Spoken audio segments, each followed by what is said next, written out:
El consumo eléctrico de Ecuador aumenta entre las 7 y 10 de la noche. Esto obliga a que las generadoras trabajen a toda capacidad. El gobierno pide al sector industrial generar su propia energía. La Corte Constitucional aprobó esta tarde el toque de queda que se aplica en 4 provincias, pero debe garantizar el funcionamiento de servicios fundamentales y permitir el trabajo de la prensa. El ministro de Defensa confirmó esto último. El presidente Noboa dijo que hizo varios pedidos al gobierno colombiano sobre inseguridad, que no atendió y por eso subió los aranceles y atribuyó la denuncia de Gustavo Petro sobre la bomba ecuatoriana a la campaña electoral. El Ministerio del Interior anunció la intervención de la Agencia de Tránsito y Vigilancia de San Borondón en Guayas. La policía trabajará junto al personal municipal y controlará el sistema de videovigilancia. Hay escasez de combustible para aviones tipo jet en Ecuador. La Dirección de Aviación Civil emitió una alerta en la que se priorizará el abastecimiento a vuelos de evacuación médica, estatales y de emergencia. El New York Times informa que el presidente de Colombia, Gustavo Petro, es investigado por el Departamento de Justicia de los Estados Unidos por supuestos contactos con narcotraficantes y aportes ilegales a su campaña. El mundo despide a un ícono de las artes marciales y el género de acción. Chuck Norris falleció a sus 86 años tras ser hospitalizado de emergencia en Hawái. El entrenador Sebastián Becasese convocó a 34 jugadores para la gira europea de amistosos de la selección ecuatoriana. Hay sorpresas en la nómina tricolor. Ecuaterra nos cuenta que un grupo de mujeres amazónicas protege tortugas y otras especies endémicas en la provincia de Orellana. La lucha es por frenar la caza y el tráfico ilegal. Viernes 20 de marzo, amigos, buenas noches, bienvenidos a una nueva emisión en Televistazo Estelar. Se siguen registrando cortes de energía eléctrica en distintos puntos del país en las últimas horas, lo que mantiene preocupada a la ciudadanía, Andrea. Así es, Juan Carlos, amigos, la población y la industria ecuatoriana se acercan al límite en el consumo de energía, sobre todo en determinados momentos de la noche.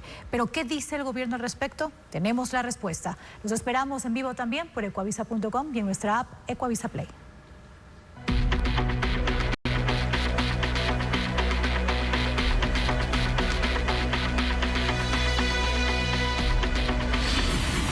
Energía.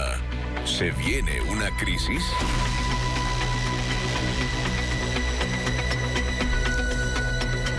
La falta de lluvias en la central Coca-Cola Sinclair complica el panorama para la generación hidroeléctrica y el gobierno genera la máxima capacidad en Paute para evitar racionamientos de energía en Ecuador. Diego Puente actualiza el panorama. La ministra Inés Manzano dice públicamente que en el tema energético el país está muy bien y que la producción actual permite soportar la demanda sin inconvenientes. Los datos y los documentos oficiales la contradicen. El operador eléctrico ha pedido a las empresas privadas que enciendan sus generadores 14 horas diarias para hacer frente a un déficit, del cual el Estado no ha dado más detalles. El parque termoeléctrico y las hidroeléctricas tienen una capacidad máxima de generación de 5.396 megavatios y en los últimos meses la demanda ha sobrepasado los 5.200 megavatios en horas pico, desde las 7 hasta las 10 de la noche. Los expertos indican que los últimos apagones en las ciudades y el pedido de la SENACE para que inicie la autogeneración privada son medidas para evitar un colapso en las redes. Tiene que haber una forma inmediata para equilibrar. ¿Y qué es lo que ha optado? Hacer los cortes de energía. Entonces baja la demanda y se equipara con la oferta. El país, en papeles, tiene cerca de 2.500 megavatios más para producir, pero no lo hace porque las termoeléctricas son obsoletas.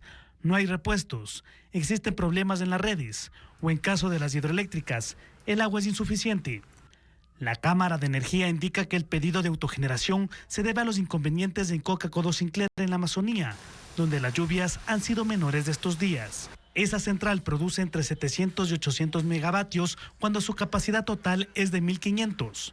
Esa central prácticamente ha dejado de funcionar y frente a ello hay que exigir al máximo el parque termoeléctrico que sabemos en el país es en alguna medida deficiente. Eso provoca que el complejo hidroeléctrico Paute trabaje a máxima capacidad, a costa de reducir el nivel de sus embalses para afrontar abril, que se considera un mes seco. En los últimos 8 días se ha reducido 3 metros del embalse de Mazar. Y en plena crisis hidroeléctrica que soporta Ecuador, el presidente de Colombia, Gustavo Petro, presume la capacidad de energía que tiene su país y que Ecuador ya no puede comprar por las restricciones que impusieron ambas naciones en medio de un conflicto comercial y político. Diego Cuenca con más detalles. Por al menos 27 años, Ecuador importó energía desde Colombia y ese país vecino le ayudaba a cubrir hasta el 9% de la demanda nacional de electricidad. Eso significa que Colombia le vendía a Ecuador hasta 400 megavatios. Pero desde enero de ese año, cuando empezó el conflicto diplomático entre ambas naciones, esa venta se paralizó. El gobierno de Daniel Noboa, en esta crisis energética, ya no cuenta con ese comodín y acude a otras alternativas, como pedir a las empresas generar su propia energía para que no consuman del sistema nacional. En medio de las diferencias, el presidente colombiano, Gustavo Petro, en redes sociales, presumió la capacidad energética que tiene su país. Por ahora no hay alarma en disponibilidad de energía, embalses repletos y mucha energía solar disponible. Tenemos energía eléctrica para exportar y cada vez más limpia. El conflicto político se sostiene en cuestionamientos sobre la voluntad de cooperar por parte del gobierno de Petro, según Noboa. Es lo que nosotros pedíamos, nada que no se había acordado antes. El año 2017 salvamos a Colombia de apagones. Lo que le cobramos por kilowatt por hora fue 1.6 centavos. Nosotros en el 2024, especialmente para fregar, porque ya no hay otra palabra, nos cobraron en promedio 28 centavos. Casi 30. ¿Qué es lo que nosotros propusimos? Que sea recíproco, congelar, en el caso que a ellos les falte o a nosotros nos falte, a 1.6 centavos. No, a ellos les puede faltar o a nosotros nos puede faltar. ¿Por qué? Porque los ciclos son opuestos. Cuando llueve allá, no llueve acá. Cuando llueve acá, no llueve allá. Entonces se puede cooperar. El año pasado, Ecuador gastó 83 millones de dólares para pagar la energía importada desde Colombia. La decisión de activar sistemas de autogeneración en empresas públicas y privadas no solo evidencia tensiones en el sistema eléctrico, sino que genera preocupación además en el sector industrial, que alerta sobre costos y la falta de soluciones estructurales. Carla Delgado presenta las reacciones en la siguiente nota. La crisis energética vuelve a encender las alertas en el país. El 17 de marzo de 2026, el Operador Nacional de Electricidad, SENACE, dispuso que empresas públicas y privadas activen sus sistemas de autogeneración para sostener el suministro eléctrico. La medida, ordenada con un oficio urgente, dispone el uso de los grupos de electrógenos de emergencia, es decir, generadores propios de industrias y grandes consumidores. Aunque el pedido no es obligatorio, el sector productivo lo interpreta como una señal clara de que los problemas estructurales del sistema eléctrico aún no han sido resueltos. Para el analista Osvaldo Landázuri, este escenario era previsible. Primera pregunta que debería hacerse el país es, bueno, ¿qué pasó desde que tuvimos apagones de 11 horas, 10 horas, 9 horas hasta ahora? Y la respuesta a aquella consulta hipotética es que no ha pasado nada. A su criterio, la falta de una estrategia energética sostenida y decisiones impulsivas han derivado en un ciclo repetitivo de crisis que obliga cada año a recurrir a medidas de emergencia. Así ni siquiera puede competir con Colombia, con Perú, con Bolivia, etcétera, con Chile. Entonces, creo que esas son las preguntas de fondo. Entonces, esos sobrecostos, que fueron más de $1.000 millones, en realidad se traducen al consumidor, se traducen al país. Desde el sector industrial la preocupación es similar, aunque con matices. Jorge Valenzuela, presidente de las industrias de Tungurahua, asegura que el anuncio no toma por sorpresa al sector. Como digo, hace un año se viene pidiendo esto constantemente, entonces no es una sorpresa. Sobre todo sabemos que el tema del sistema energético a nivel país sigue siendo un tema preocupante constantemente, no se ha subsanado. Recuerda además los efectos de la crisis de 2024, cuando más del 50% del personal en algunas empresas fue enviado a vacaciones obligadas y se redujo la producción. A la incertidumbre se suman los costos que implica la autogeneración. Mientras tanto, persisten cuestionamientos sobre la gestión gubernamental y la falta de respuestas claras frente a una problemática que, lejos de resolverse, parece repetirse.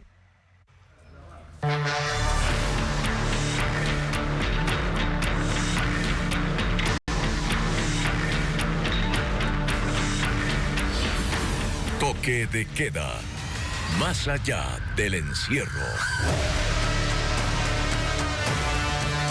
La Corte Corte Constitucional avaló el toque de queda en 4 provincias, pero impuso condiciones: monitoreo de las operaciones de la fuerza pública, aplicación racional de las restricciones, garantía de servicios y justicia y libre trabajo de la prensa.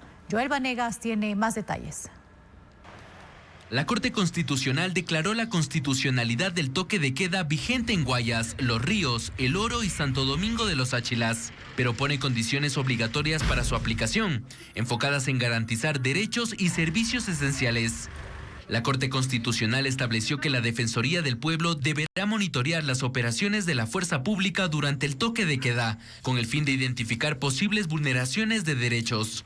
Dispuso también que las restricciones del toque de queda sean racionales y que se tome en cuenta las situaciones emergentes de cada persona. Ordena asegurar la continuidad del sistema de justicia y de los servicios públicos, incluidos salud, gestión de riesgos, emergencias y sectores estratégicos. La medida responde, entre otros casos, a problemas registrados en Guayaquil, Babahoyo y Santo Domingo, donde la basura se acumuló por las limitaciones de movilidad que impiden la recolección planificada. La Corte señaló que la suspensión del tránsito no puede obstaculizar el trabajo de los medios de comunicación ni de las organizaciones internacionales. Las disposiciones de la Corte Constitucional son de cumplimiento obligatorio e inmediato y se extenderán hasta el 30 de marzo. El ministro de Defensa, Giancarlo Lofredo, se pronunció sobre el dictamen de la Corte Constitucional acerca del toque de queda en 4 provincias. El ministro señaló que van a acatar la decisión del organismo y que actualmente están buscando alternativas para hacer viable la operatividad de los servicios públicos. Entre ellos, por ejemplo, la recolección de basura que se cumple en horarios nocturnos. En ese sentido también se ha pronunciado en que la prensa tiene que tener todas las facilidades para hacer su trabajo, así que los invito a los que quieran salir a acompañar algún operativo o necesitan movilizarse para hacer una cobertura, se les garantiza el derecho a esa movilidad a partir del día de hoy. Definitivamente vamos a acatar las posiciones de la Corte. El tema es buscar la viabilización para que tampoco se vea afectado las operaciones que estamos realizando durante el toque de queda. El desalojo y el rápido retorno de militares a un recinto ferial en Quevedo desató una controversia entre autoridades locales de Los Ríos y el gobierno nacional. Los uniformados salieron del lugar tras un pedido del gremio empresarial, pero una disposición presidencial ordenó su regreso. Odette Camacho con más sobre esta polémica. El jueves fue un día de mudanza para 140 militares en Quevedo. Por la mañana salieron del recinto ferial de la Cámara de Comercio local y por la noche volvieron a instalarse en el mismo lugar. Todo comenzó con un oficio fechado el 16 de marzo. En él, Marco Franco, presidente del gremio, solicitó al Grupo de Fuerzas Especiales 26 ENEPA que dejara disponibles las instalaciones, ya que tenían previsto iniciar la construcción de un centro de exposiciones junto a la Prefectura de Los Ríos. En ese recinto, los militares se habían instalado desde la consulta popular y referéndum de noviembre de 2025. Los uniformados se retiraron del lugar, pero horas después, en su cuenta de X, el presidente Daniel Noboa rechazó el desalojo. 4 horas más tarde, dispuso que los militares regresen, amparado en el artículo 37 de la Ley de Seguridad Pública y del Estado. La seguridad de los quevedeños no se puede jugar de esta manera. Esto no es un tema de partido político. La Cámara de Comercio, en un comunicado, recordó que ha apoyado las operaciones militares los últimos 5 años.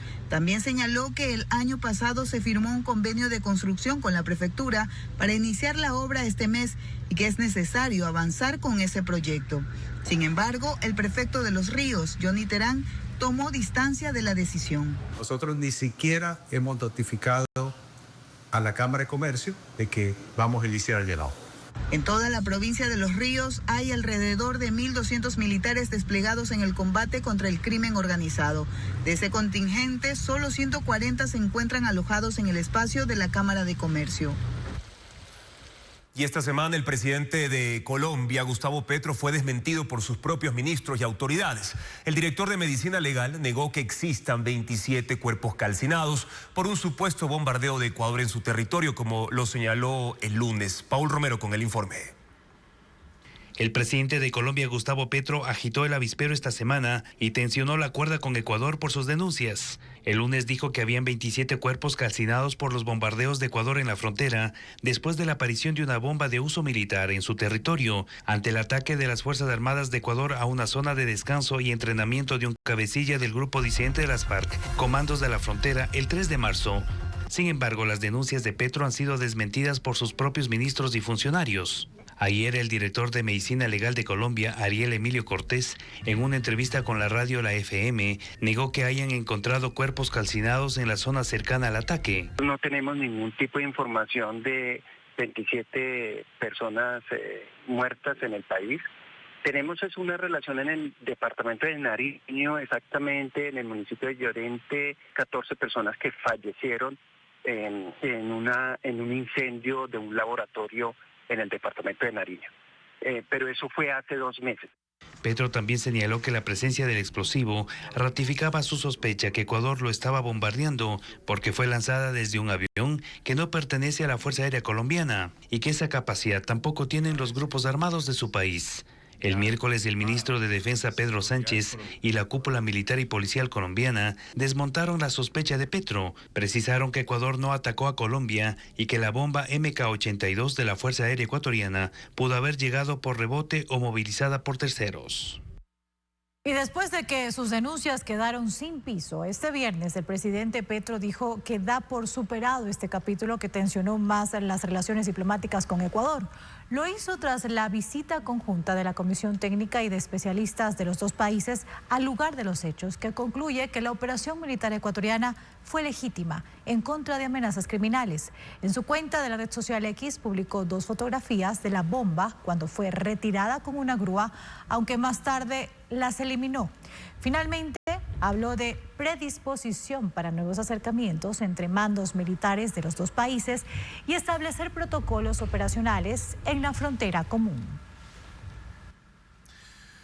El presidente Daniel Noboa confirma que Ecuador sí expuso sus pedidos a Colombia antes de imponer el incremento de los aranceles a los productos que vienen de ese país. Expresó que se solicitó seguridad fronteriza, al menos similar a la que ya se tenía antes de la presencia de Gustavo Petro. El mandatario también se refirió a otros temas que nos reseña Patricio Díaz en el siguiente informe.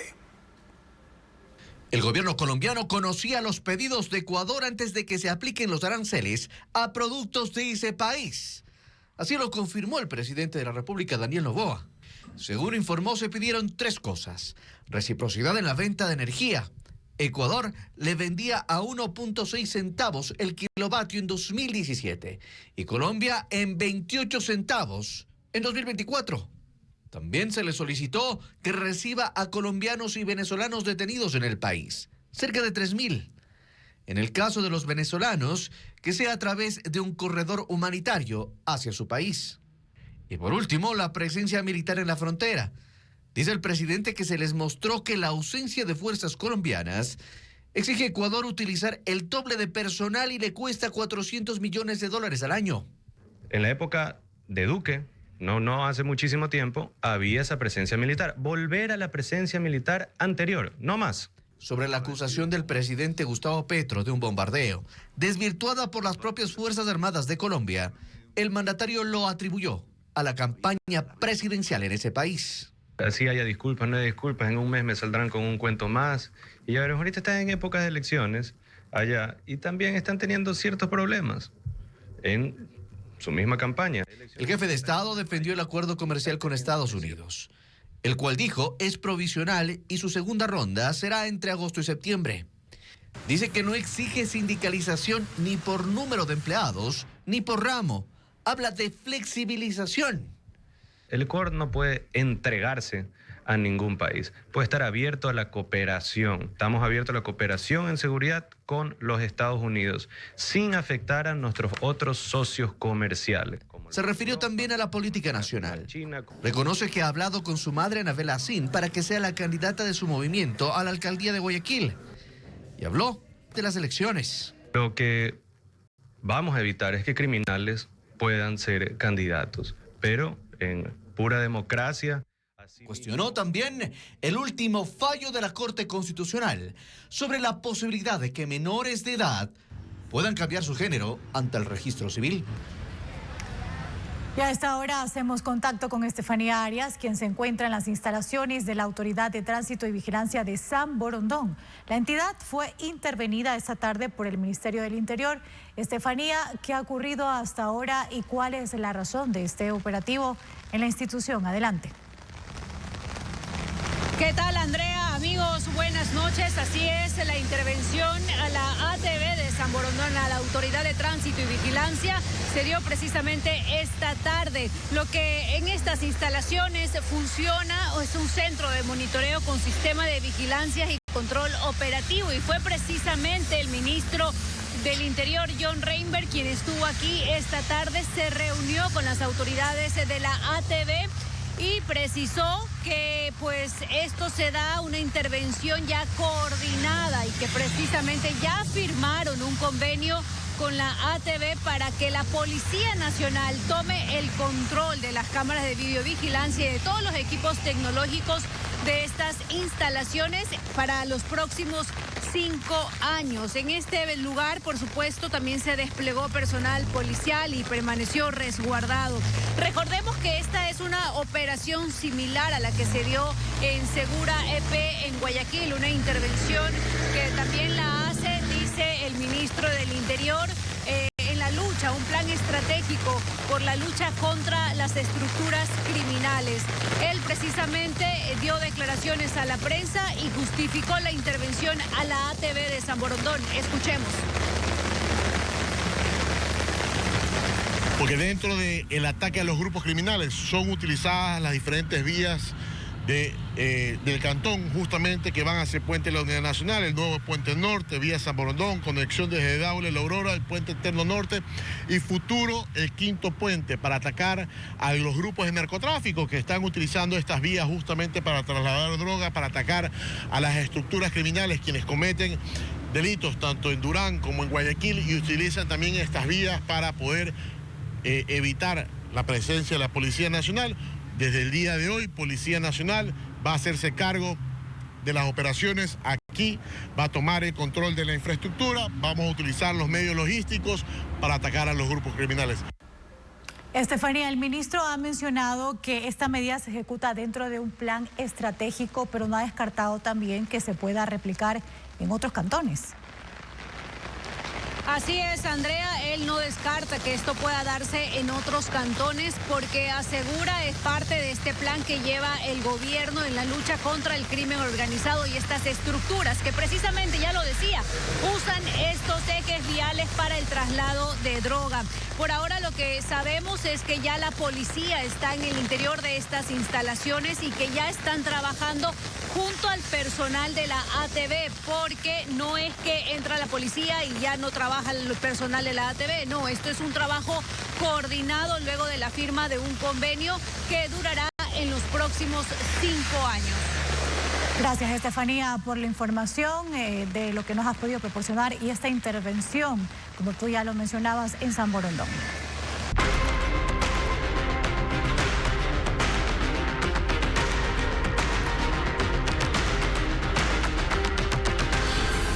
Aviación.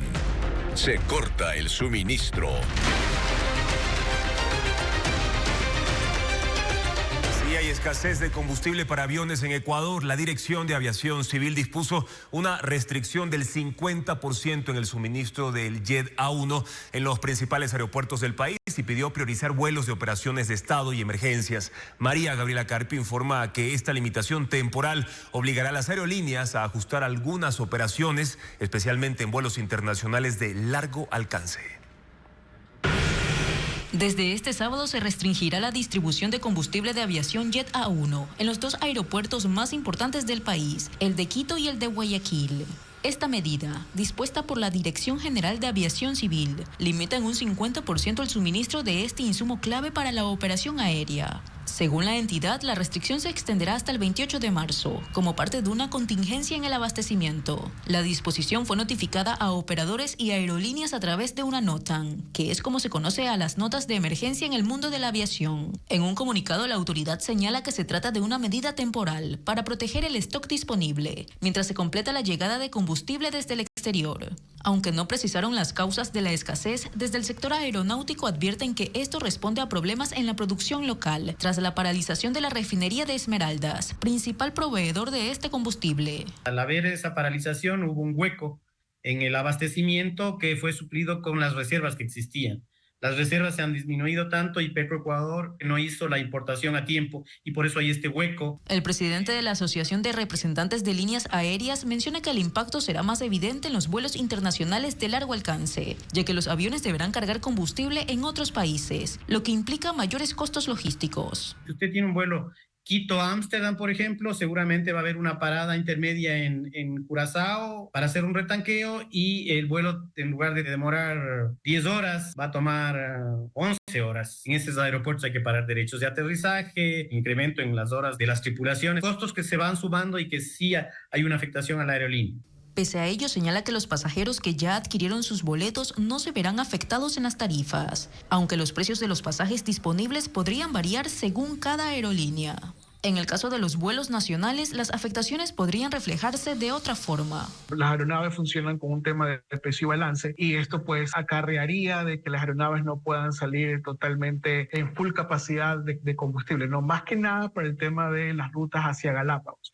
Esto va a mermar a que los vuelos podrían salir con menor cantidad de pasajeros o menor cantidad de carga. Mientras dure la restricción en ambos aeropuertos, la Dirección de Aviación Civil indicó que se dará prioridad a los vuelos de emergencia, ambulancias aéreas y operaciones de Estado.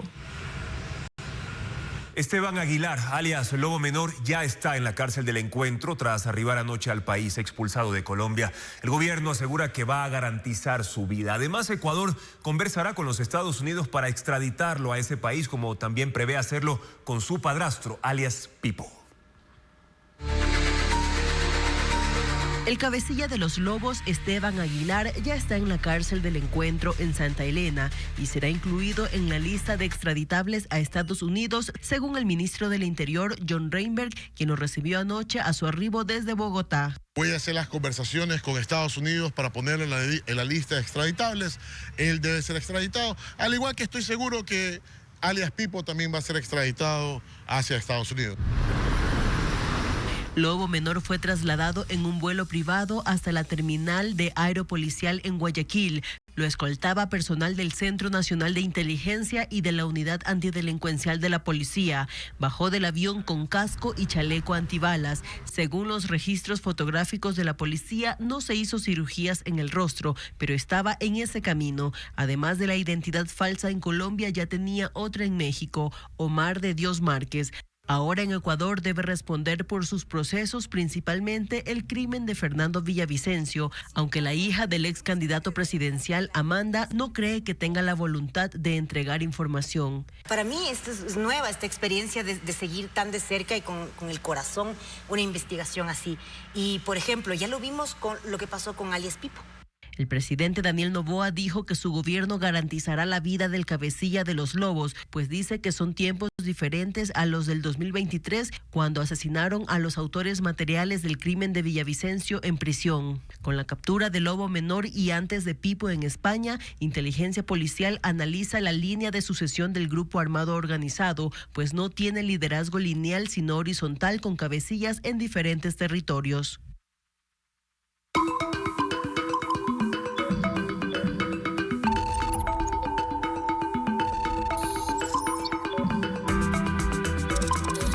El radar digital. Y tras la muerte del Ranger más querido de Texas, Chuck Norris, los memes han resurgido con fuerza en redes sociales, mezclando humor clásico con respeto. Los Chuck Norris Facts, íconos del Internet de los 2000, son compartidos por las nuevas generaciones como contenido retro. TikTok y X son las plataformas que reviven las imágenes, incluso con cuentas que superan 1.8 millones de likes. Pero lo que más preguntan los usuarios en redes es ¿de qué murió Chuck Norris? En Ecuavisa TV, en Instagram, usted encontrará toda la información generada sobre esta lamentable noticia para los fanáticos de este ícono del cine de acción. I don't age, I level up. Y hoy no solo es el día de la felicidad, también es un día de equilibrio. ¿Por qué? El equinoccio de marzo marca el momento en el que el sol está directamente sobre el ecuador de la Tierra, es decir, que el día y la noche duran casi lo mismo en todo el planeta. Además, es el inicio de la primavera en el hemisferio norte y otoño en el sur. Los hashtags más utilizados son equinoccio, equinox, primavera, y hay más de 1.2 millones de menciones globales en redes. En nuestro país, este fenómeno se vincula directamente al Pauca Raimi, conocido también como la fiesta del crecimiento. Ecuador define su lista de convocados para la fecha FIFA de marzo y hay convocatorias sorpresivas, como la de David Cabezas, arquero del equipo Libertad de Loja. Pero también están los, obviamente, en lista, como Moisés Caicedo, que está en su mejor momento en el Chelsea de Inglaterra y es uno de los capitanes del equipo. Y finalmente, Óscar Zambrano del Maribor en Eslovenia. En un principio convocado, pero de último momento se lesionó y no pasó a los 30 seleccionados. Este sábado continuará el juicio del alcalde de Guayaquil, Aquiles Álvarez, por el caso AAA. El proceso transcurre en medio de solicitudes al SNAI para justificar su permanencia en la cárcel del Encuentro y negativas a su traslado presencial hasta el juicio. Lo informa Fabiola Santana. El juicio contra el alcalde de Guayaquil, Aquiles Álvarez, por supuesta comercialización ilegal de combustible en el caso AAA, se reinstalará este fin de semana. Será el cuarto día, el 7, 8 y 14 de marzo. La Fiscalía, los 16 procesados y abogados de 6 empresas presentaron sus alegatos de apertura. Mañana iniciará la prueba de la Fiscalía. Ha convocado 10 testigos el sábado y 15 el domingo. Previo a esta diligencia, el tribunal negó el traslado de Álvarez para que asista a su juicio presencialmente, pero aceptó pedir al sistema penitenciario, a solicitud de la defensa del alcalde, que justifique la necesidad de tenerlo en la cárcel del Encuentro, cárcel que en una audiencia Álvarez describió así: es un centro de detención donde no tenemos acceso permanente a nuestros abogados, un campo de concentración donde no tengo contacto con nadie. Terminé de verme con ustedes y me encerraron en una celda de 5x3. Por los problemas de la audiencia anterior, los jueces pidieron al SNAI que garanticen la conexión ininterrumpida de los detenidos, conectarlos 20 minutos antes y entregarles pluma y papel. De lo contrario, llevarlos a la unidad judicial más cercana. Sin embargo, el director de la cárcel del Encuentro respondió que garantizará que se cumpla con lo solicitado. La próxima jornada de este juicio está prevista a finales de mayo. Cambiamos de tema ahora para contarles que el mundo despide hoy al actor Chuck Norris, quien falleció a sus 86 años. La noticia fue confirmada hoy por su familia. Diana León repasa el legado del héroe de acción con más de 5 décadas de trayectoria y múltiples roles que lo llevaron a la fama internacional. El actor estadounidense Chuck Norris, el Ranger más querido de la pantalla chica, falleció la mañana de este jueves en la isla de Hawái, tras haber sido hospitalizado por una emergencia médica. Así lo confirmó su familia con un comunicado en redes sociales, en el que agradecieron por las oraciones de sus fanáticos en todo el mundo y el amor que siempre le demostraron. Por más de 5 décadas, Norris, de 86 años, protagonizó producciones en la pantalla grande y televisiva que le ganaron la fama mundial. Su formación en artes marciales, boxeo, jiu-jitsu y otras disciplinas lo convirtieron en uno de los héroes de acción de los años 70 y 80. Una imagen que se consolidó en cintas como El Furor del Dragón, junto a Bruce Lee, y Fuerza Delta. En televisión, la serie Walker, Ranger de Texas, lo posicionó como una figura protectora y cercana a los hogares latinoamericanos. Hello, friends. I hope you're all... Luego del año 2000, con el auge de Internet, la popularidad de Norris creció como protagonista de memes de heroísmo y valentía. Él mismo eligió burlarse sobre ser invencible en la película Los Indestructibles 2 en 2012. Su verdadero nombre era Carlos Rey Norris y sirvió en la Fuerza Aérea de Estados Unidos durante 4 años. Además, fue campeón mundial de karate en 1968, título que mantuvo invicto durante 6 años. Aún no se conocen los detalles médicos de su muerte. Continuamos con más, amigos. Gracias por su sintonía. Damián Larco cumplió su primer mes como presidente encargado del Consejo de la Judicatura, mientras la entidad expone cifras para demostrar un cambio desde la salida de Mario Godoy. Existen cuestionamientos por mantener parte de su equipo de trabajo. El más reciente gira en torno a la directora de Talento Humano, responsable de elaborar el informe sobre el impedimento de Alexandra Villasís para ocupar ese cargo. Janet Vinuesa, la funcionaria responsable de elaborar el informe que impidió que la vocal suplente Alexandra Villasís asumiera el cargo de presidente de la Judicatura tras la renuncia y destitución de Mario Godoy, concluyó sus funciones en la Dirección de Talento Humano, pero su nombre continúa en la ecuación de la entidad. El vocal Fabián Favara pidió incorporarla como asesora en su despacho, aún con los cuestionamientos a su actuación. Es porque tiene una experticia en la ejecución de una actividad importante como es la realización de concursos públicos, que son específicos en la función judicial. Pese a que Janet Vinuesa ingresó a la Judicatura en septiembre de 2021 en la administración de María del Carmen Maldonado, para el exvocal Solanda Goyes, el Consejo no puede hablar de un cambio de timón al conservar personal cuestionado. A Vinuesa no solo se le atribuye el informe que sirvió para nombrar de forma temporal a Damián Larco como presidente, también, según Goyes, el que permitió nombrar a Carlos Alarcón como fiscal general subrogante por la ausencia temporal del fiscal Wilson Toainga. La ciudadanía lo que espera es que al menos el personal que fue obsecuente a esta lógica irregular que implantó Mario Godoy, por decir lo mínimo, se separe del Consejo de la Judicatura y siguen estando allí. Mientras tanto, Damián Larco cumplió su primer mes como presidente, periodo en el que se han revisado 96 expedientes disciplinarios y se ha destituido 9 funcionarios judiciales. Más allá de la polémica en torno a su nombramiento, la administración asegura que trabaja en temas pendientes, entre ellos el desarrollo del concurso para designar 18 jueces nacionales. Unificando los periodos de los señores jueces nacionales que concluyen, más aquellos que permanecerán por 3 años más, que sería el último grupo, y unificarlos a fin de que la Corte esté debidamente integrada. Concurso que arrancaría en mayo. También se espera designar a los jueces nacionales en enero de 2027, luego de 226 días de concurso. En su edición digital, el artículo del diario estadounidense The New York Times tituló "Fiscales de Estados Unidos investigan al presidente de Colombia, un antiguo adversario de Trump". La publicación señala que, según sus fuentes, el Departamento de Justicia examina si el presidente Gustavo Petro tiene vínculos con narcotraficantes. Tenemos un informe de nuestra cadena aliada Caracol. El artículo del diario estadounidense The New York Times titula "Fiscales de Estados Unidos investigan al presidente de Colombia, un antiguo adversario de Trump". Señala que, según sus fuentes, el Departamento de Justicia examina si el presidente Gustavo Petro tiene vínculos con narcotraficantes. Las investigaciones, de las cuales no se había informado anteriormente, están siendo llevadas a cabo por las fiscalías federales de Manhattan y Brooklyn e involucran a fiscales especializados en el tráfico internacional de estupefacientes, así como agentes de la DEA y de investigaciones de seguridad nacional. El medio señala que las investigaciones han estado explorando, entre otros aspectos, posibles reuniones del mandatario con narcotraficantes y si su campaña presidencial habría solicitado donaciones de ellos.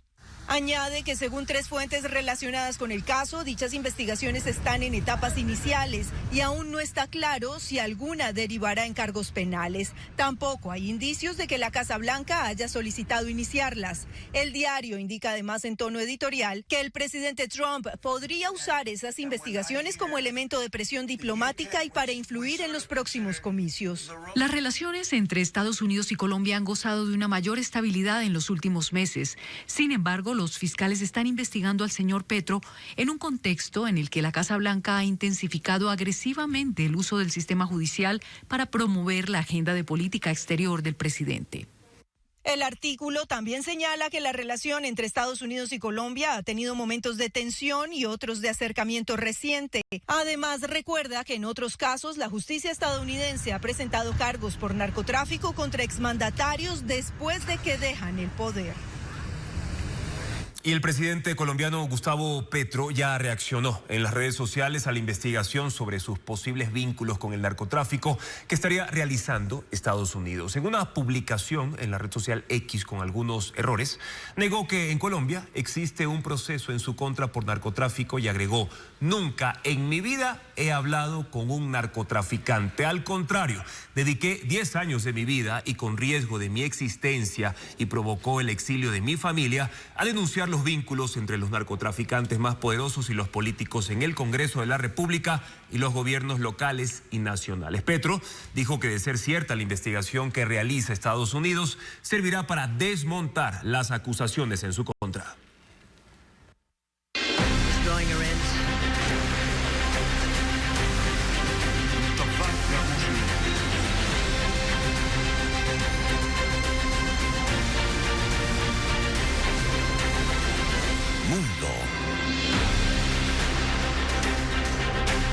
Fragmentos de un misil iraní impactaron en la ciudad vieja de Jerusalén, dejando un herido. Según las autoridades israelíes, los restos de un proyectil cayeron a unos 400 metros del muro de los Lamentos y de la explanada de las mezquitas.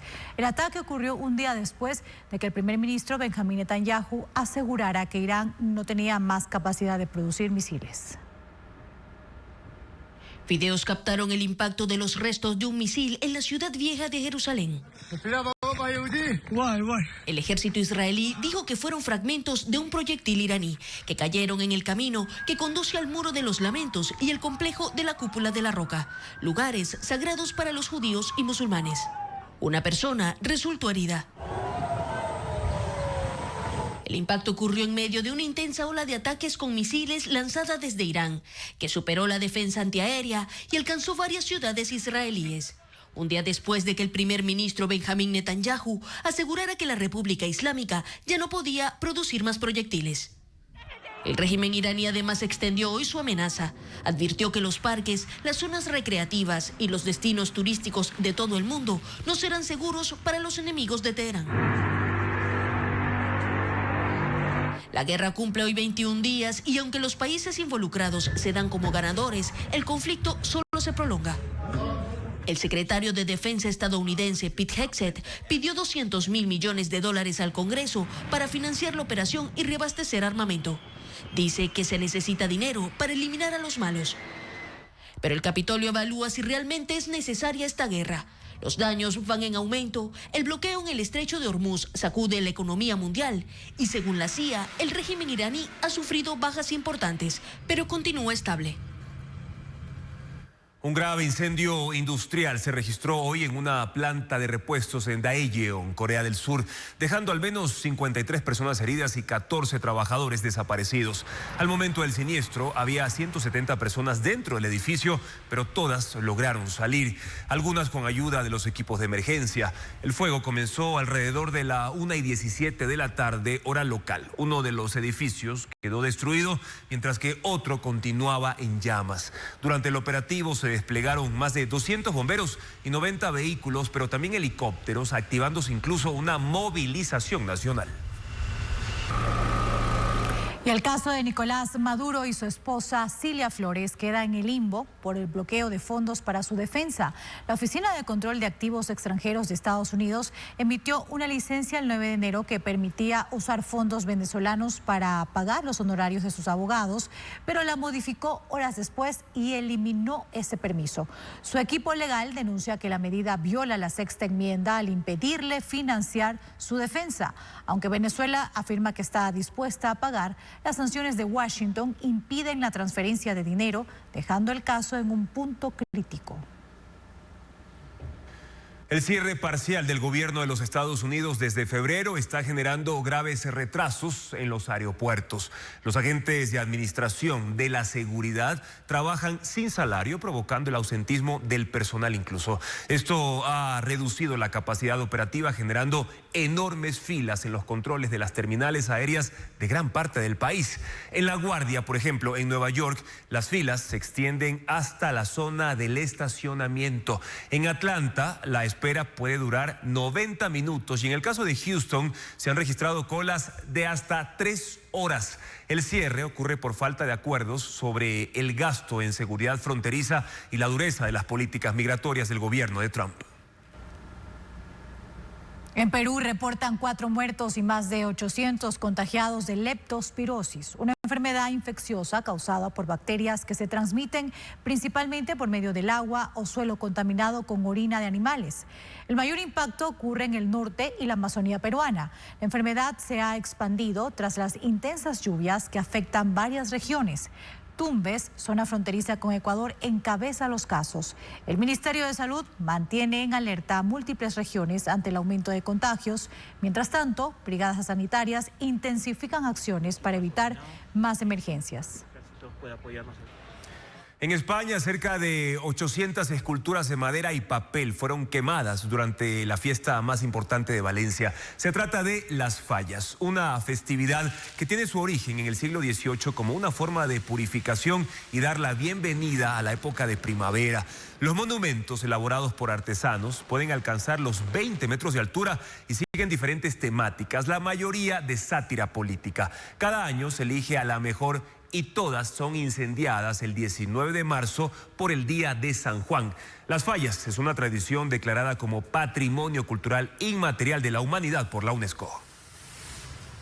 Seguimos informando, amigos. Les recordamos que estamos en vivo también por nuestra página web ecuavisa.com y en nuestra app Ecuavisa Play. En Jauneche, en la provincia de Los Ríos, un operativo en contra de los secuestradores terminó en un enfrentamiento armado. Esta incursión dejó 6 hombres abatidos y 3 detenidos. Veamos. Jauneche es señalado por la policía como uno de los corredores criminales de la provincia de Los Ríos. Las denuncias por secuestros y robos en esta zona rural ubicada entre los cantones Vinces y Palenque se volvieron constantes. Por eso, este viernes, los agentes ingresaron al sector con el objetivo de ejecutar una incursión contra bandas dedicadas a estos delitos. Pero apenas avanzaban por la zona cuando fueron recibidos a bala. 4 hombres que se movilizaban en 2 motocicletas abrieron fuego contra los uniformados. El enfrentamiento dejó 6 hombres abatidos y 3 heridos.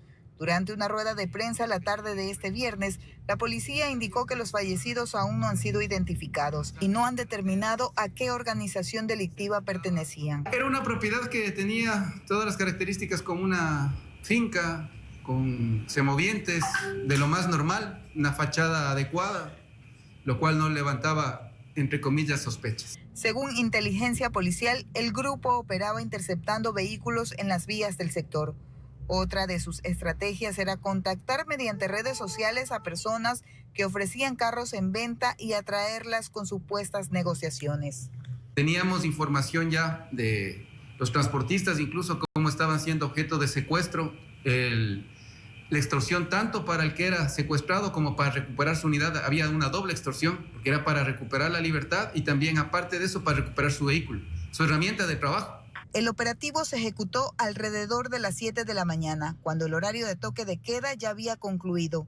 Las autoridades explicaron que no ingresaron durante la madrugada porque para acceder a la zona necesitaban mejores condiciones de visibilidad. Una mujer y 2 hombres resultaron heridos en un ataque armado en el norte de Guayaquil. Además, 16 personas quedaron detenidas durante varios operativos ejecutados en el Cantón Durán y en 4 distritos del puerto principal. Mientras que en Naranjal la policía encontró fusiles enterrados. Estefanía Arias con el resumen de estos hechos.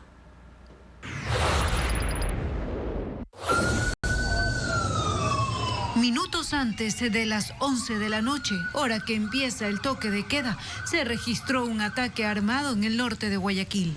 Según la policía, 2 hombres a bordo de una tricimoto llegaron al sector de las Orquídeas y comenzaron a disparar en la calle. Luego huyeron en el mismo vehículo. Una mujer y 2 hombres resultaron heridos. Las autoridades confirmaron que no tienen antecedentes penales. Todavía no se conoce el móvil del atentado.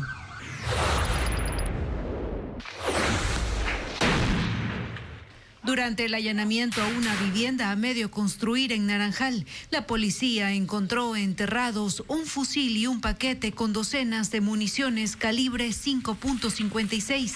El operativo se ejecutó tras el análisis que hizo el personal de la Dirección de Inteligencia contra el grupo de delincuencia organizada Los Águilas, que opera en Guayas.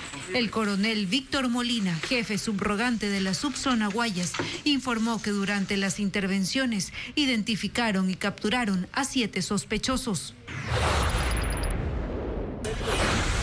16 personas fueron detenidas durante varios operativos en el Cantón Durán y los distritos de Guayaquil, Sur, Esteros, Portete y Nueva Prosperina.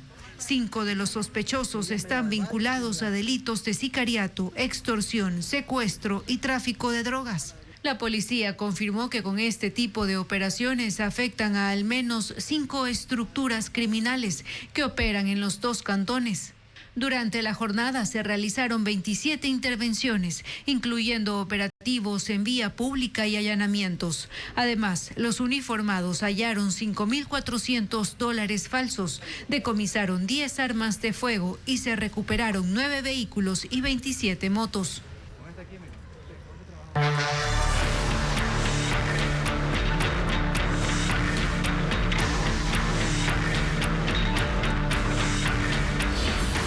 Toque de queda, más allá del encierro.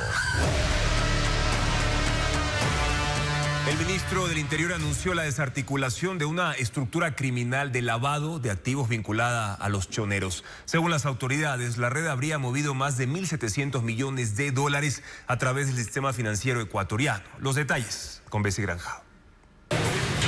No era una empresa cualquiera, se llamaba La Factoría y hasta hace 2 años fue la encargada de alimentar a todo el sistema penitenciario. Detrás de ella, según la investigación del Ministerio del Interior y la Unidad de Análisis Financiero y Económico, UAFE, estaba una de las redes de lavado de activos más sofisticadas y jamás detectadas en el país. 3 provincias funcionaron como el eje de esta operación: Guayas, Pichincha y Los Ríos. Desde ahí, según las autoridades, la estructura habría canalizado más de $1.700 millones en 8 años.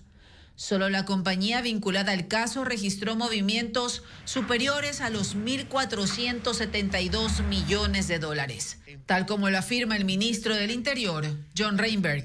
Se logró identificar una organización delictiva dedicada al delito de lavado de activos, liderada por el ciudadano Villagrán Freire Richard, de nacionalidad estadounidense, quien con su círculo familiar construyeron un entramado societario en actividades de transporte, alimentación, producción, seguridad privada, entre otros. La trama incluye además a una embotelladora de agua vinculada a la esposa de Adolfo Macías, alias Fito, actualmente prófuga e investigada por otra causa.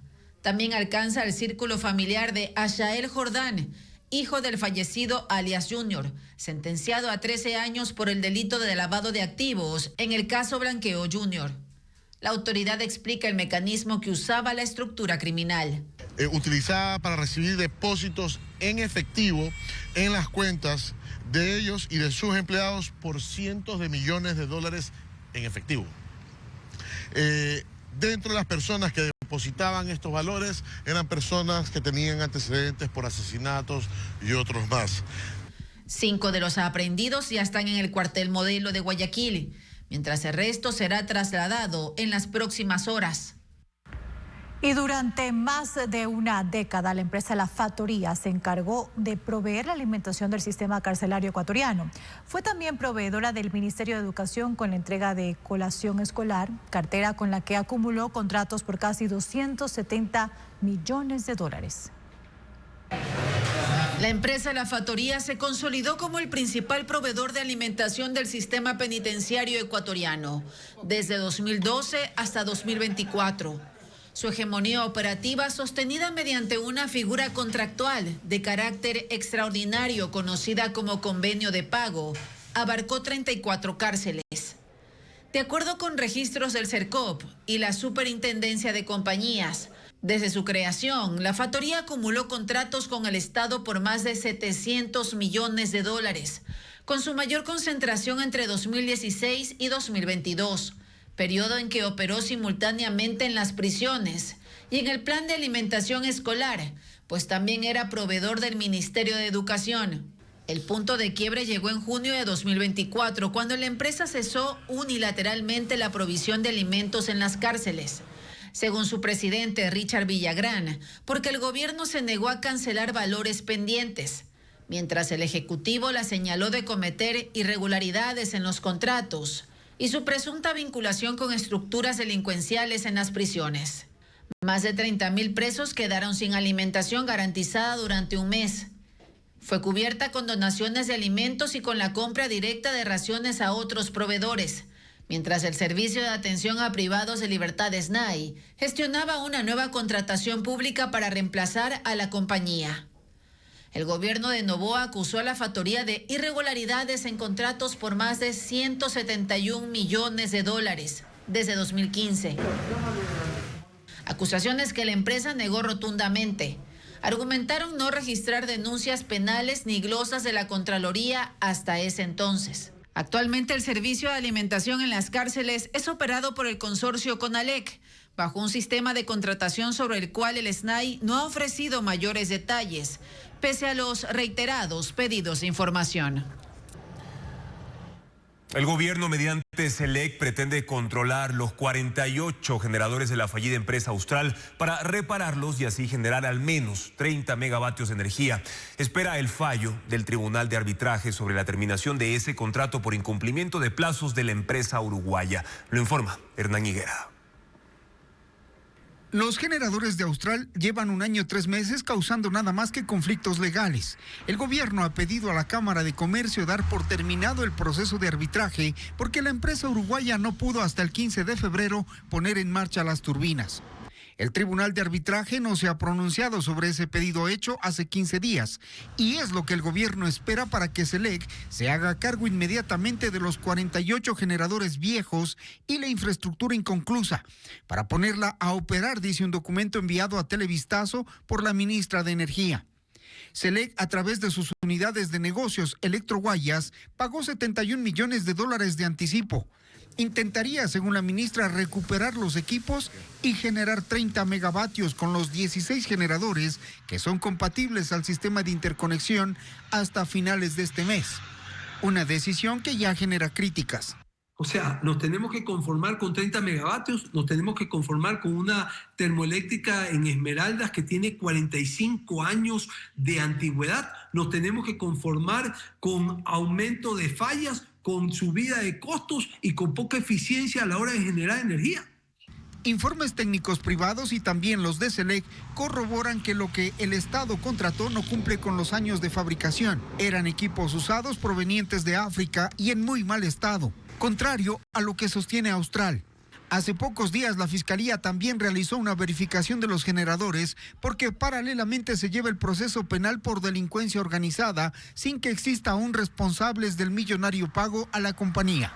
Recuperar lo que sí puede servir, reparar lo que sea viable para poner esos activos a producir energía es lo importante, dice la ministra, tras reiterar que el Estado está tomando el control de los equipos y adoptando soluciones concretas, aunque en la realidad eso no se ve.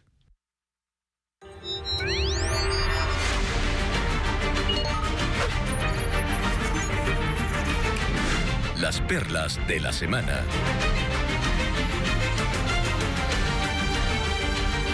Amigos, es momento ahora de revisar las frases que han trascendido. Andrea, durante esta semana, tras la tensión diplomática entre Ecuador y Colombia, que sumó un nuevo capítulo en los últimos días, una bomba ecuatoriana sin detonar fue encontrada en el departamento de Putumayo, Colombia. Así es, Juan Carlos, y el presidente de ese país lanzó su hipótesis de un ataque ecuatoriano, aunque no presentó pruebas de ello. El explosivo fue encontrado a pocos metros de la frontera, días después de que el Ecuador bombardeó un objetivo militar. Escuchemos. Han aparecido bombas muy en la frontera con Ecuador, ratificando un poco mi sospecha, pero hay que investigarla bien, de que están bombardeándonos desde el Ecuador y no son los grupos armados.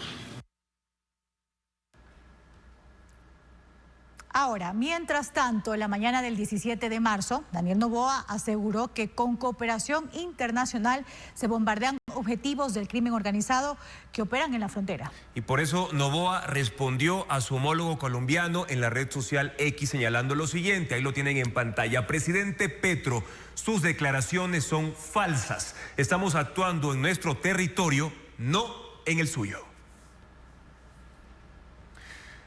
Y en este contexto, las autoridades colombianas manejaron varias hipótesis acerca de cómo llegó ese explosivo ecuatoriano. Una de ellas es que un tercero arrastró el artefacto hasta su territorio. Y Carlos Silva, comandante de la Fuerza Aeroespacial, también explicó lo que es el efecto rebote, por el que la bomba pudo haber traspasado la frontera. Escuchemos. Si no detona, entonces hay una posibilidad de algo que se llama rebote o ricochet. Ese es un término técnico del rebote de municiones. Es probable que el impacto en territorio ecuatoriano, cuando no estalla, continúa su trayectoria por pura física y se metió metros dentro del territorio colombiano.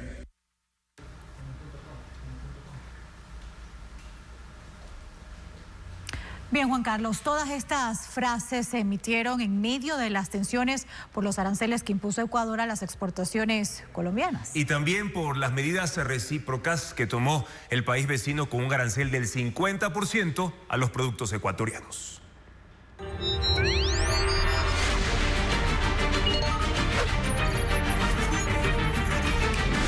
Las perlas de la semana.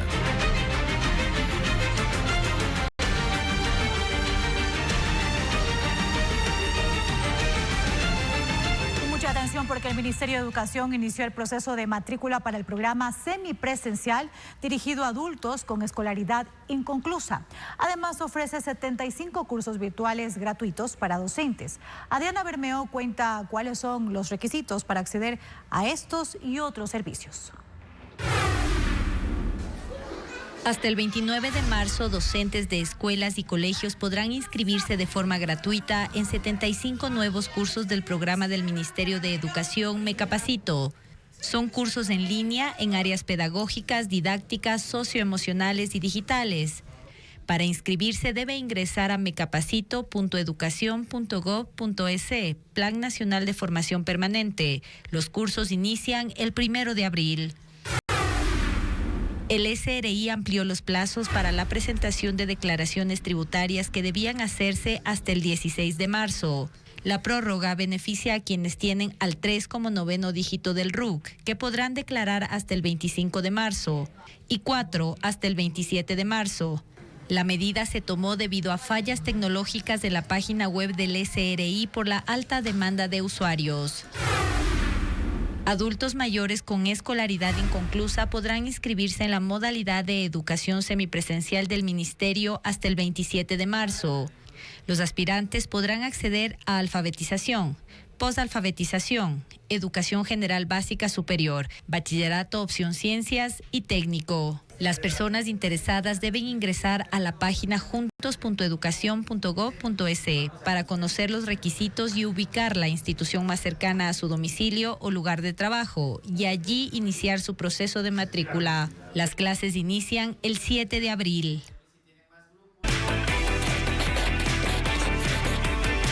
Tome nota.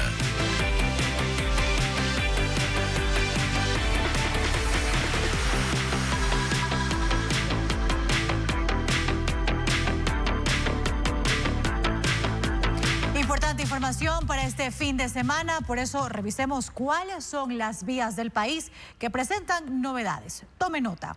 En la provincia de Chimborazo, la carretera Laucí-Huigra-El Piedrero, El Triunfo está cerrada debido a un socavamiento del río Angas y por un deslizamiento en el sector Río Blanco y Gullín. Ahí ustedes están observando en el mapa, importante tomar nota sobre esto, pero hay otras rutas también que están parcialmente habilitadas en Azuay. La cuenca Molleturo-Naranjal, ahí están viendo, y la cuenca Girón-Pasaje-Machala en la provincia de Morona, Santiago. La ruta Macas-Riobamba presenta deslizamientos activos en el sector Cugusha. También hay novedades en la costa. En la provincia de Manabí, la vía Rocafuerte-Tosagua registra un socavón en el kilómetro 187, por lo que está habilitado un carril y medio. Ahí ustedes están viendo en la provincia de Manabí esta vía importante. Pero ahora revisemos cuál es el estado de los ríos por la época invernal.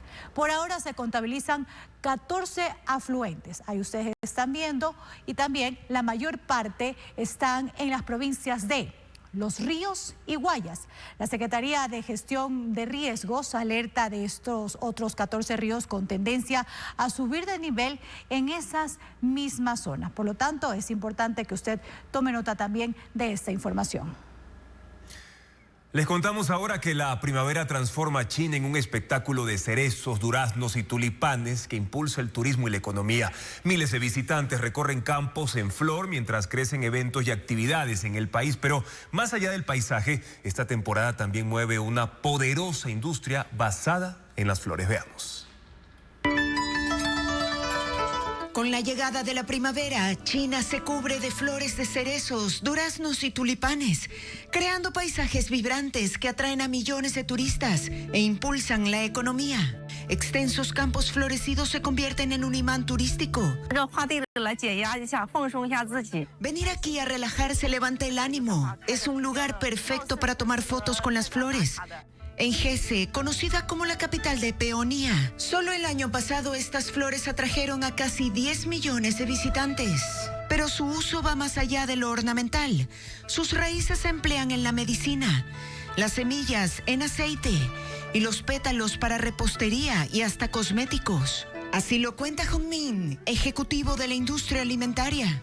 Más de 120 empresas en China desarrollan alrededor de 260 productos derivados que se exportan a más de 30 países, generando un valor de casi $2.000 millones en 2025. Así, en China, la primavera no solo florece en los campos, también lo hace en la economía.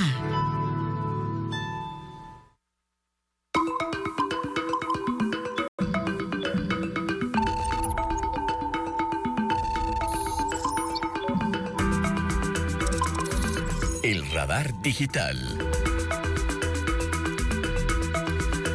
En el radar digital de hoy hemos detectado la preocupación que se ha generado sobre el anuncio de la Dirección de Aviación Civil para que desde mañana los aviones carguen solo el 50% de combustible. En este sentido, las palabras de búsqueda en Internet son las siguientes: escasez de combustible, Ecuador; combustible, aviones, Ecuador; fuel, Ecuador, aviación; Jet A1 Ecuador, Fuel Ecuador; crisis también combustible en nuestro país. Así es como en el transcurso del día ustedes han hecho varias preguntas como: ¿hay escasez de combustibles para aviones en Ecuador? La respuesta es que sí, existe desabastecimiento, principalmente por el incendio en la refinería de Esmeraldas el pasado 1 de marzo. Esa emergencia complicó la producción interna de Jet A1.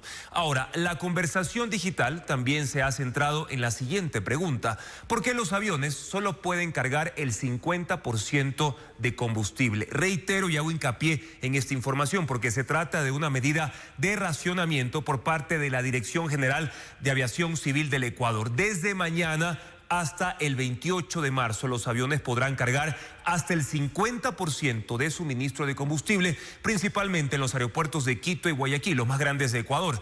El objetivo es proteger las reservas de combustibles actuales, y no solo eso, también este mecanismo se va a ejecutar mientras esperan nuevas importaciones de combustible. El comunicado de la ADAC se refiere también a la prioridad para vuelos como ambulancia aérea, vuelos de Estado y también los vuelos de emergencia. En este caso se les va a dar la prioridad. No aplica la restricción para este tipo de vuelos del 50% de combustible. Pero hay más dudas en la conversación digital. ¿Se pueden cancelar vuelos en Ecuador por falta de fuel? Esto podría suceder porque las aerolíneas están bajo presión logística. Sin embargo, hay estrategias como por ejemplo el tankering, es decir, traer combustible desde otros países. ¿Habrá retrasos en los vuelos por esta situación, amigos? Esto también podría suceder porque ahora las operaciones se requieren mayor planificación. Los pilotos incluso deben realizar paradas técnicas adicionales que antes no se hacían para el abastecimiento o reabastecimiento en aeropuertos que están ubicados fuera del territorio ecuatoriano. ¿Es seguro entonces volar si hay escasez de combustible? Ustedes también lo han consultado. La respuesta es sí, sí es completamente seguro porque esta restricción no significa que el avión va a volar, lógicamente, con menos combustible. Lo que no puede desde mañana es comprar todo el combustible que requiere, todo el combustible que necesita en Ecuador, por eso debe hacerlo en otros países. Ahora, ¿Ecuador produce combustible para aviones o lo importa? Ecuador produce una parte en la refinería de Esmeraldas, pero tras el incendio, mientras la refinería retoma poco a poco sus operaciones, ahora el país está dependiendo de la importación para poder cubrir esta demanda. Y otra de las preguntas que resolvemos, amigos, en el radar es la siguiente: ¿qué es el Jet A1 y para qué sirve? Es un combustible tipo queroseno de alta calidad, diseñado específicamente para motores de turbina de gas o jets. Y esta escasez de combustible para aviones ya genera incertidumbre en el sector aeronáutico. Por eso ahora vamos a hacer contacto en vivo con Hernán Higuera, quien está en el Aeropuerto Internacional Mariscal Sucre de Quito. Lo tenemos en vivo. Hernán, cuéntanos cuántos días aproximadamente, Hernán, tiene de abastecimiento de combustible esa terminal aérea y qué efectos ya se están generando o se podrían generar en los próximos días en las operaciones. Adelante. ¿Qué tal, Juan Carlos? Amigos televidentes, muy buenas noches. Hasta ahora no hay ningún efecto. Afortunadamente, todos los vuelos se desarrollan dentro de los cronogramas aquí en el Aeropuerto Mariscal Sucre de Quito. Kipor ha emitido un boletín de prensa hace pocos minutos y señala que hasta el día de hoy Petroecuador abasteció de combustible para las aeronaves y que se tiene en las reservas de almacenamiento stock hasta para 5 días. Para los oyentes de Guayaquil, los usuarios del aeropuerto de Guayaquil, debemos contarles que Taxa, que es la empresa que administra el aeropuerto de Guayaquil, ha dicho que tiene stock para 10 días. Por lo tanto, esto otorga un poco de tranquilidad para las aerolíneas que sí, como tú bien anotabas, están bajo presión logística y que tienen que tomar las medidas para evitar contratiempos, sobre todo a los pasajeros que tienen programados vuelos nacionales e internacionales. Esta medida va a durar hasta el próximo sábado.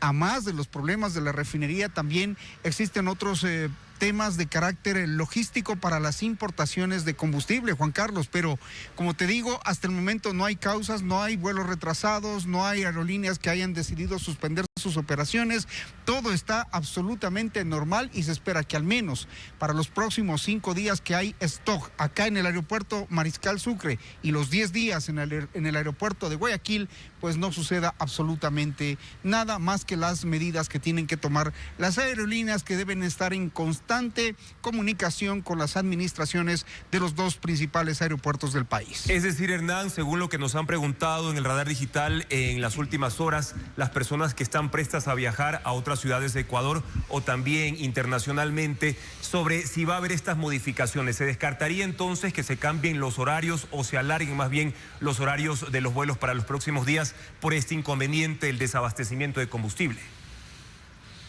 Por lo pronto está descartado aquello, Juan Carlos. Mientras existe el abastecimiento y el stock, como te digo, no hay posibilidad, a menos que las aerolíneas no puedan adoptar como medidas alternativas el tanquear sus aviones, digamos, en los lugares de origen. Por lo contrario, acá en Quito y en Guayaquil lo que se aspira es precisamente a que exista la coordinación durante los próximos 8 días para que las rutas, los cronogramas, los vuelos comprados y adquiridos no sean modificados. El problema también pasa por Petroecuador, que ha hecho una importación de 225,000 barriles que no han podido llegar por los problemas que existen de la guerra en Medio Oriente. El primer cargamento debió llegar precisamente hoy, 20 de marzo, y no se pudo concretar esa llegada. Había 3 posibilidades de que lleguen en estos días, pero está bastante retrasado el el buque que trae el combustible para las aeronaves, el buque que trae las importaciones de combustible, y por eso es que se presenta también este problema de logística para las aerolíneas que operan en el Ecuador. Hernán, muchísimas gracias por la información que nos acabas de compartir. Importante conocer esto, que hasta el momento los aeropuertos de Quito y Guayaquil están operando con total normalidad y no habrá por el momento estas modificaciones. Las personas que se aprestan a viajar dentro del Ecuador o fuera del país en las próximas horas, en los próximos días, pueden hacerlo con total regularidad. Muchísimas gracias, Hernán Higuera, por ese informe, precisamente desde la terminal aérea de Quito, en el sector de Tababela. Y en ecuavisa.com, amigos, los invitamos a ingresar ya a nuestra página web para conocer más detalles sobre esta restricción que hoy fue anunciada por la Dirección de Aviación Civil para solo cargar con el 50% de combustible a los aviones desde mañana hasta el sábado de la próxima semana. Sábado 28 de marzo, el código QR que tienen en pantalla para escanear y llevarlos directamente a la información en nuestra web. Es momento de una nueva pausa aquí en Televistazo Estelar. Seguimos con más para contarles que el tren hacia la Nariz del Diablo vuelve a quedarse en silencio en Alausí. Un aluvión dañó la vía férrea y desde hace un mes mantiene suspendido el recorrido que había sido reactivado justamente la economía en ese cantón de Chimborazo. Hoy, locomotoras detenidas y negocios vacíos reflejan el nivel del impacto. Ángel Pilatuña nos muestra. Las locomotoras y vagones permanecen inmóviles en la estación de Alausí en Chimborazo. El tren que descendía hacia la Nariz del Diablo, uno de los recorridos turísticos más emblemáticos, lleva un mes detenido. Y es que el aluvión del pasado 18 de febrero dejó severos daños en la vía férrea y obligó a suspender un servicio que desde su rehabilitación en agosto de 2025 había devuelto movimiento económico a la ciudad. A lo largo del trayecto se observan piedras, tierra y daños en los rieles y en las bases. Las afectaciones se concentran en el sector de Muyiquís, entre los kilómetros 138 y 142. En este último punto, unos 20 metros quedaron completamente destruidos. Maquinaria del municipio trabaja en la zona para estabilizar las laderas. Los operadores forman escalones y refuerzan la parte baja con grandes rocas. Vamos a construir un cajón o canastilla, como se denomina, de rieles, ¿no? Para poder darle más soporte al paso del agua. Según las autoridades, los trabajos podrían extenderse al menos 4 semanas más y ese impacto se siente en el corazón turístico. En las cerca de 500 plazas de hospedaje, las reservas han caído drásticamente cuando antes del aluvión la ocupación llegaba entre el 80 y el 100%. Porcentajes ocupacionales demasiado bajos. En este mes a lo mejor llegaremos a un 8%, 10% de la ocupación. En los restaurantes, ahora las mesas permanecen vacías durante largas horas. Los platos a la carta, el café con humita, el sándwich de pernil, el sándwich de higo, todo eso. Ahorita es una pérdida. Y cada semana se pierde cerca de 1.600 turnos de viaje, lo que representa aproximadamente $32.000 de ingresos que dejan de llegar mientras el tren sigue esperando que la vía vuelva a estar en condiciones.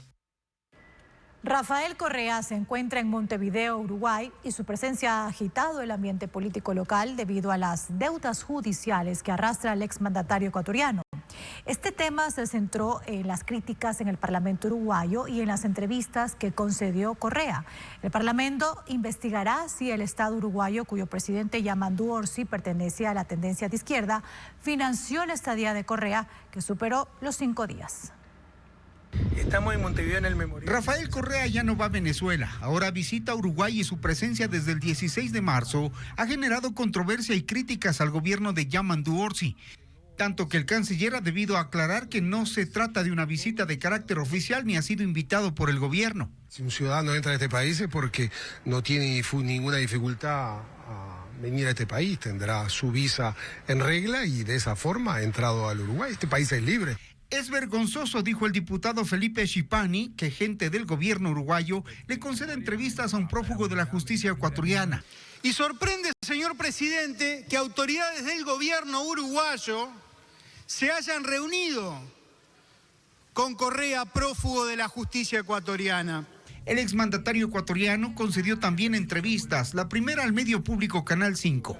Allí los periodistas lo incomodaron de entrada por sus deudas con la justicia en Ecuador. Es Rafael Correa, está condenado en su país. Feliz de estar en Uruguay, pero siempre entristece ver cómo se presenta sin contexto la información. Porque ¿hay algo equivocado en esto? Bueno, que la justicia ecuatoriana es la peor, considerada una de las peores del mundo.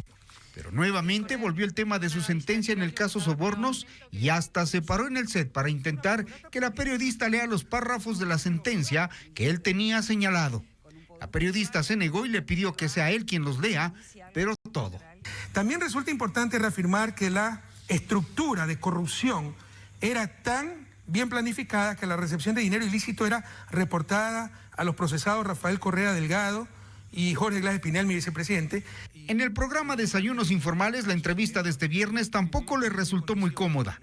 En su respuesta sobre la justicia ecuatoriana, replicó la muletilla de la persecución política que dijo no se conoce en otros países, porque Ecuador, según él, es un país marginal. Las autoridades del gobierno uruguayo serán consultadas por parlamentarios sobre si los pagos del Hotel Sofitel en el barrio Carrasco, el más costoso de Uruguay donde se hospedó Correa, y los gastos en el restaurante Manzanar, donde también hubo costosas facturas, fueron pagadas con recursos del Estado uruguayo. Esperando, repito, que la respuesta sea que no se ha colaborado con el más mínimo centavo en esta lamentable y avergonzante visita. El expresidente Correa no se moviliza solo, lo acompañan guardaespaldas rusos. Y por la polémica política que generó su presencia, debió cambiar los escenarios de grabación de sus entrevistas, que pensaba hacerlas en sedes oficiales. No se lo permitieron. Correa estará en Uruguay hasta el domingo. El proyecto de ley urgente para incentivar la vivienda social entra en su fase final y los constructores presentaron ya sus propuestas a la comisión legislativa encargada del informe para el segundo debate en el Pleno. Patricio Díaz nos cuenta que entre ellas está, por ejemplo, pedir agilidad en cuanto a la entrega de permisos de construcción por parte de prefecturas y municipios. Este fin de semana la Comisión de Desarrollo Económico deberá aprobar el informe para segundo debate de la ley urgente que busca incentivar la vivienda social. La mesa recibió información del INEC, que a través del censo de 2022 determinó que hay 2.3 millones de viviendas con deficiencias en su habitabilidad. De ellas, 1.6 millones son recuperables, es decir, pueden ser reparadas, mientras 727.000 viviendas son irrecuperables, y es a donde apunta el proyecto de ley.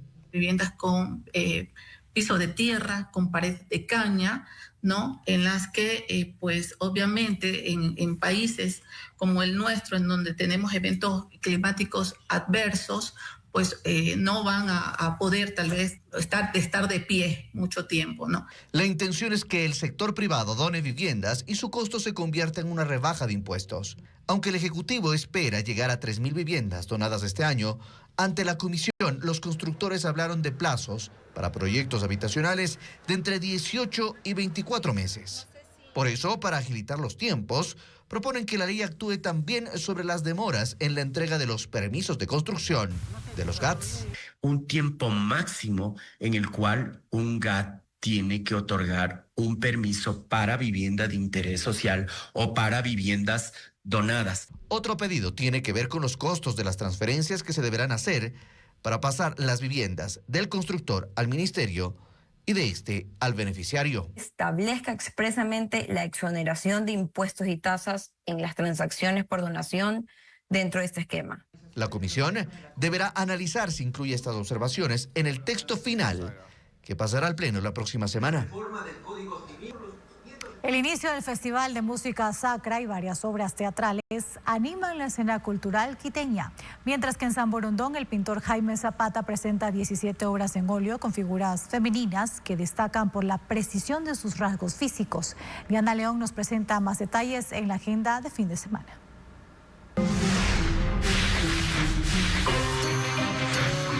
De actores se reúne sobre el escenario para decirle adiós al teatro.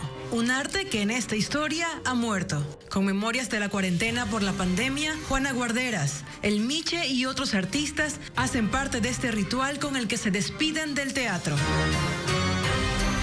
Habrá funciones el sábado y el domingo en el Teatro Scala a las 6 de la tarde.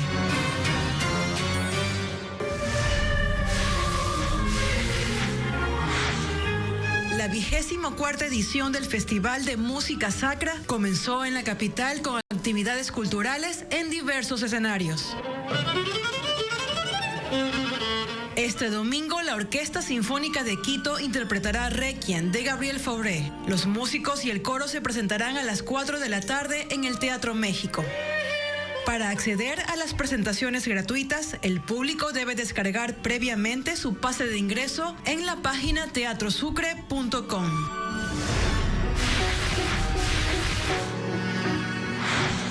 Objetos patrimoniales de la colección nacional se presentan bajo una mirada contemporánea en la muestra Hiperforma en el Museo Pumapungo de Cuenca.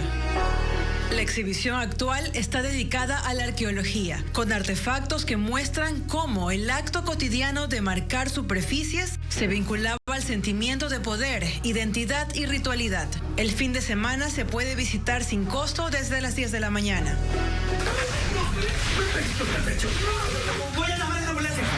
En esta comedia, Brian y Julieta quieren terminar su relación, que en esta puesta en escena tiene vida propia. La relación se aferra a seguir viva y se valdrá de la cita de aniversario de la pareja para reconciliarlos. Las funciones serán de viernes a domingo en Casa Toledo de Quito a las 8 de la noche.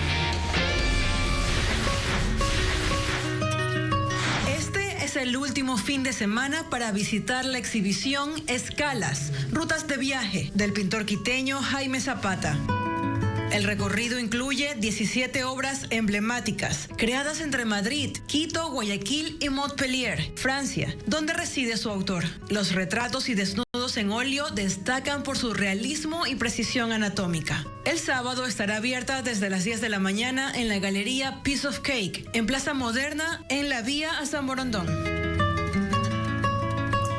Y ahora hablemos de tecnología porque los robots salieron de las aulas para competir en Cuenca. Estudiantes de escuelas y universidades llegaron desde varias provincias para poner a prueba sus creaciones. Máquinas capaces de salir de laberintos, enfrentarse en combates de sumo o disputar partidos de fútbol. Cerca de 300 jóvenes participaron en el encuentro, como nos cuenta Johnny Guambaya. Programar robots ya no es algo extraño en las aulas. Estudiantes de primaria y secundaria aprenden a soldar cables, escribir algoritmos y formular prompts para dar instrucciones a sistemas de inteligencia artificial. Esa habilidad se puso a prueba este viernes en Cuenca, durante el encuentro Catobots. Cerca de 300 estudiantes de Azuay, Cañar, Morona Santiago y Guayas participaron en diferentes categorías. Sus creaciones tenían que salir de laberintos, enfrentarse en combates de sumo o disputar partidos de fútbol en una mini cancha durante 5 minutos. Edison León llegó desde la parroquia rural Paccha. A sus 12 años ya ha construido más de 10 robots. La competencia se organizó en 3 categorías: Junior, Senior y Master. En cada ronda los equipos revisaban sensores y ajustaban códigos y se aseguraban de que todo funcionara. En palitos de helado y me fue genial porque gané en una batalla en que consiste a destruir o voltear al otro robot. Muy feliz. Aquí se comparten, aprendemos más de los errores que de los éxitos. El encuentro se realizó en el Coliseo de la Universidad Católica de Cuenca. Allí los docentes acompañaban a sus estudiantes con una idea clara: estos eventos no son solo una competencia. Son el medio por el cual los chicos tienen las oportunidades para descubrir nuevos rumbos e inclusive tener la oportunidad y la opción de tener alguna característica, perspectiva para una carrera técnico-tecnológica. Al final, la organización entregó trofeos a los ganadores de cada categoría.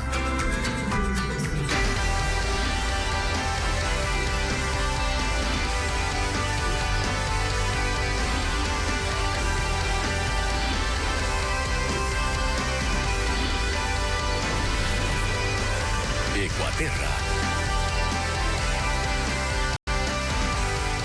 Mujeres amazónicas se unieron para proteger a tortugas y otras especies endémicas de la provincia de Orellana. Estas guardianas se encargan de frenar la caza y el tráfico ilegal, así como el monitoreo de los nidos. Un equipo de Ecuaterra las visitó y nos preparó un informe.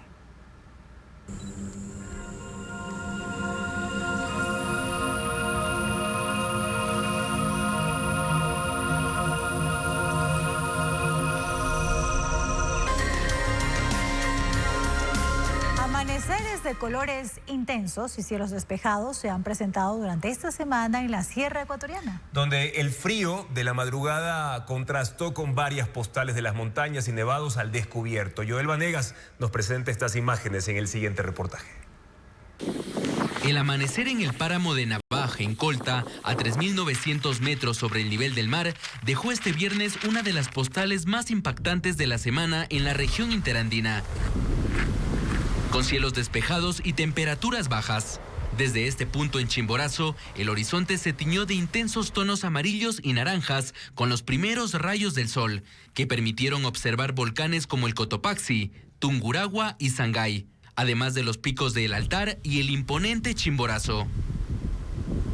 Las condiciones climáticas han favorecido amaneceres despejados durante toda la semana en la sierra.